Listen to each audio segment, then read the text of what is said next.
So when I got this boat, it was already pre-framed to where the back deck was a lot higher than the actual transom itself. So the motor couldn't tilt all the way up and run that way. I also added back steps to meet the back of the transom and have an equivalent that would match up to the back deck, which actually caused problems to reinstall the rotary steering. So the cables won't fit back in there. The motor's going to hit the deck. Can't get use of its full range. And there's only one way to really fix that. We're going to need to put a jack plate back there. But it turns out you can't really run a jack plate with rotary steering because the cables will stiff against the jack plate raise. So we're just going to have to add a whole hydraulic steering in there. And so we'll just show you how to do all that. Install the jack plate, install the hydraulic steering unit, go through the entire process of what that's like.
First 2 inches. Ready for this, I think I should stop letting you. There it is.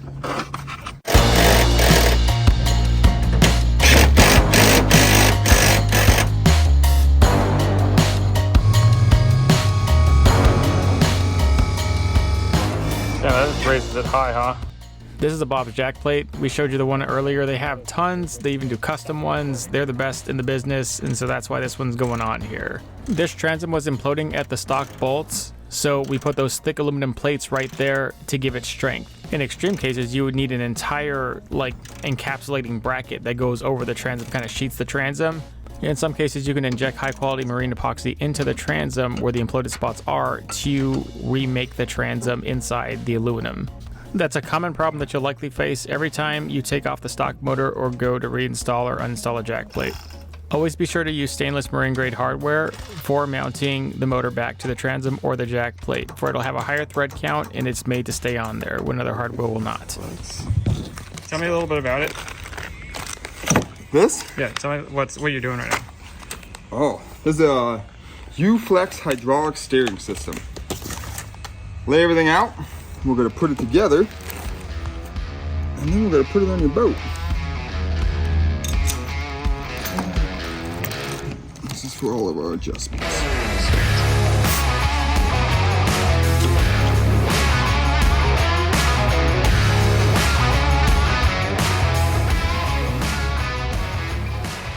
With the rotary system, the whole steering went right through this section of the motor, and then it pushed a rod in and out to control for the old swing arm. But that swing arm went bye-bye, and this new spot is just nothing but a tensioner that brackets and holds in the hydraulic unit. The hydraulic unit is actually what takes control of the steering.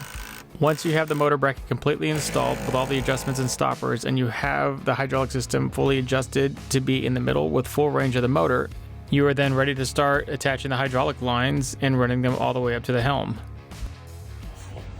I'm walking. That's a lot of line. Yeah. That's legit. You can run it through the bottom one, but like...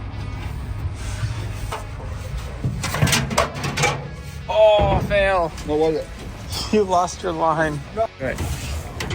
So we made conduits specifically for all this crap right through the bench, and we use door edge guards so there could be no fraying.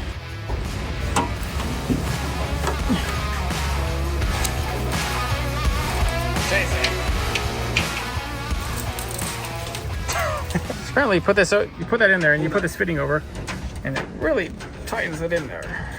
It's a piece I've never seen. No, because there's some like on what's a good example? Like on my quad and stuff, they go in and they go over a barb, and then as you tightens it, it pinches it onto the barb and then builds pressure and it seals itself with pressure. Now it's time to install the helm unit, the major part of this kit. Came with a template, which we strongly recommend you use. This is a brand new center console, so we do not have to worry about whether or not it'll retrofit to the old hull. Doesn't all the holes. So one shot's right. It's never stopped you before.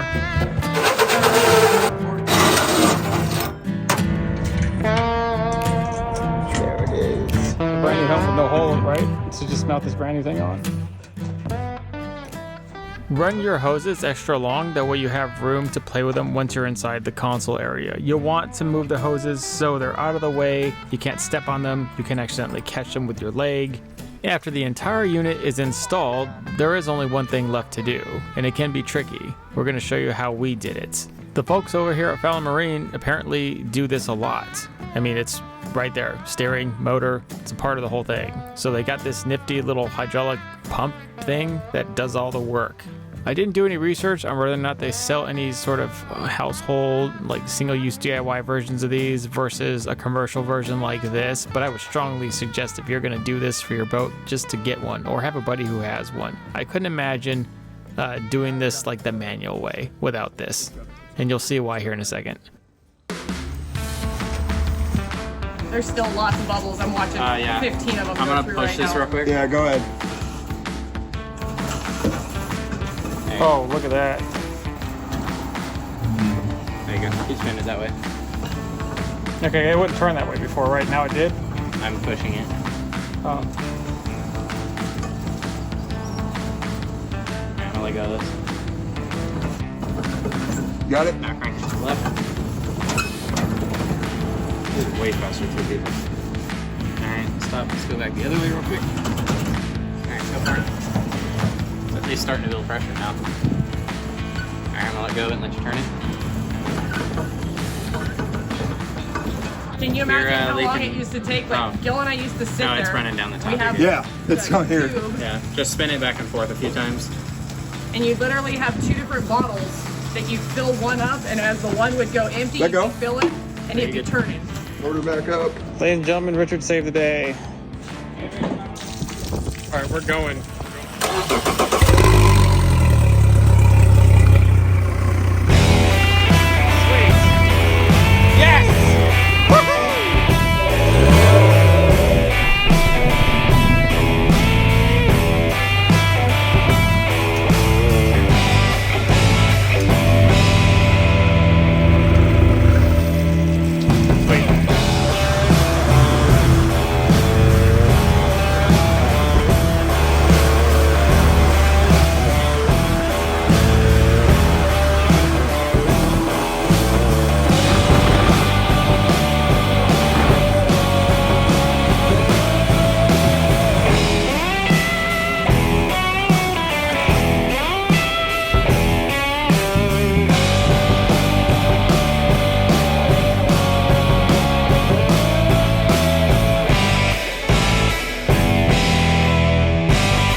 Special thanks to Fallon Marine. They sell these kits, they'll install them for you. Check them out. Their contact information is in the description and comment section below, as well as links to the products. Thank you. Thank you, Richard. Appreciate it. Always a pleasure, man.